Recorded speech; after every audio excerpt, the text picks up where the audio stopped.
अब या गइले आँधी तूफान बोलो सररर। अब या गइले आँधी तूफान बोलो सररर। आँधी में निकलेली छिनरो कौन के बहिनी। आँधी में निकलेली छिनरो कौन के बहिनी। अब आँधी में गइली उड़ियाय बोलो सररर।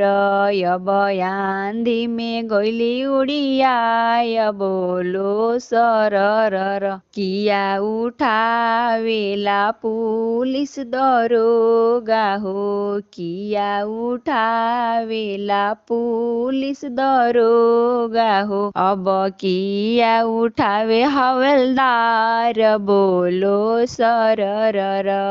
अब किया उठावे हवलदार बोलो सररर। अब या गइले आँधी तूफान बोलो सररर। अब या गइले आँधी तूफान बोलो सररर। आँधी में निकलेली छिनरो कौन के फुआ। आँधी में निकलेली छिनरो कौन के मम्मी। अब हावा में गइली उड़ियाय बोलो सररर। अब हावा में गइली उड़ियाय बोलो सररर। किया देखे आवेलन पुलिस दरोगा हो।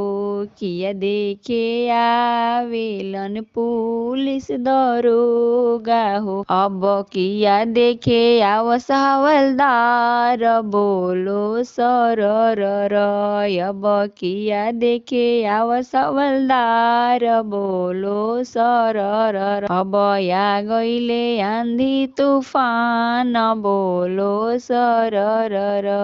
अब या गइले आँधी तूफान।